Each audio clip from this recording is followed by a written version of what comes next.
नमस्कार, मी पंजाब डक. तर शेतकऱ्याला सांगू इच्छितो की 21 जून पासून ते 30 जून त्या दरम्यान राज्यामध्ये पावसाचं वातावरण तयार होणार आहे. बऱ्याच ठिकाणी 21 तारखेला पाऊस सुरू होणार आहे, काही ठिकाणी 22 ला होईल. असं करत 30 तारखेपर्यंत राज्यात वेगवेगळ्या भागात पाऊस पडणार आहे. शेतकऱ्यासाठी हा दिलासादायक पाऊस ठरणार आहे, म्हणून हा अंदाज लक्षात यायचा. म्हणजे सांगायचं झालं तर 21 जून पासून ते 30 जूनच्या दरम्यान राज्यात चांगला पेरणीयोग्य पाऊस पडणार आहे. तो पाऊस सगळीकडे एका दिवसात सगळीकडे जाणार नाही, दररोज वेगवेगळ्या भागात जाणार आहे, म्हणून हा अंदाज सर्व शेतकऱ्यांनी लक्षात द्यायचा. आणि शेतकऱ्याला एक विनंती की जमिनीमध्ये पेरणी करत असताना जमिनीमध्ये ओल तपासून पेरणी करावी.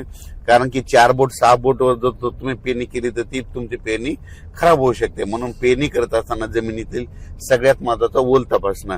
आणि त्याच्यानंतर सांगू इच्छितो की पेरणीसाठी आता उशीर झाला, कापसाचं अंतर उशिरा जर पेरणी झाली तर अंतर जवळ करावं लागतं, आणि लवकर पेरणी असेल तर थोडं अंतर वाढवावं लागतं. म्हणून काय होतं, अवरेज मध्ये चांगले येतं.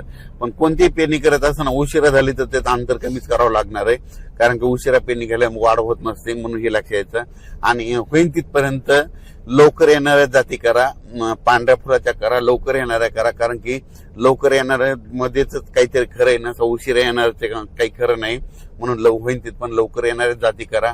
आणि शेतीचं नियोजन करत असताना चांगली मशागत करून आपण आपल्या पेरणीची तयारी ठेवा.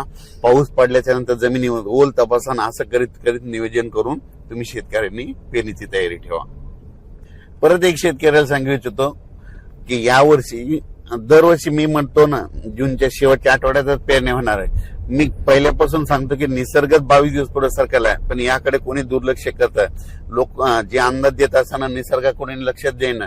निसर्ग काय झाला की ऋतुचक्रमान 22 दिवस पुढे सरकले, थंडी 22 दिवस पुढे सरकली, उन्हाळा 22 दिवस पुढे सरकला, आणि पावसाळा 22 दिवस पुढे सरकला. लहान मुलाला जर विचारलं तर पाऊस कधी येणार, तो म्हणतो 7 जूनला येणार. पण आता भविष्यामध्ये काय करावं लागणार आहे, आता 7 जून ऐवजी आपल्याला दरवर्षी म्हणावं लागणार आहे जूनच्या शेवटच्या आठवड्यात पाऊस येणार आहे आणि पेरणी होणार आहे, असं म्हणावं लागणार आहे. कारण की हे भविष्यात ही परिस्थिती असंच राहणार आहे. पाऊस दरवर्षी 7 जूनला येणारच नाही, फक्त थोड्या भागात पडेल. पण खरी पेरणी मात्र 14 जूनच्या शेवटच्या आठवड्यात होणार. म्हणून आता 2027 बी धरा, 2028 आणि 2029 ला तरी तुम्ही काय करा, वाटल्यास आतापासूनच लक्षात ठेवा पेरणी कधी होणार, तर शेवटच्या आठवड्यातच होणार. आणि यावर्षी तशीच परिस्थिती. मी खूप दिवसापासून सांगत होतो निसर्ग पुढे सरकला, पण याकडे कोणी दुर्लक्ष करत, सगळेजण दुर्लक्ष करत होते. पण आता खरी वेळ आली. आता बघा तुम्ही, दरवर्षी जूनच्या शेवटच्या आठवड्यात पेरणी होणार आहे, म्हणून हा अंदाज लक्ष.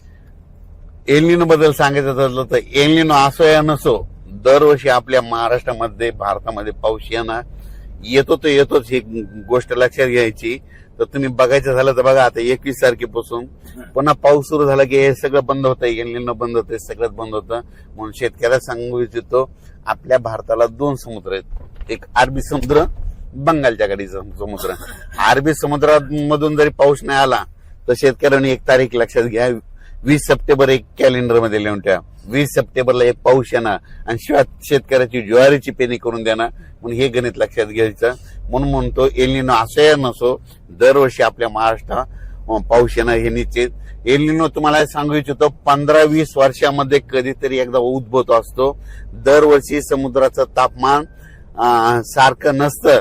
तर तुम्हाला सांगतो, हे जे एवढा 5-7 हजार किलोमीटर इतक्या दूरचा समुद्र आहे, ह्या समुद्रामध्ये तापमानामध्ये खूप तफावत असते. 1-2 किलोमीटर, 10-20 किलोमीटर तापमानामध्ये गरम गार पाणी होत असतं. म्हणून म्हणतो एलनिनो असं येणं, दरवर्षी आपल्या महाराष्ट्रात पाऊस येणार हे निश्चित धरायचं.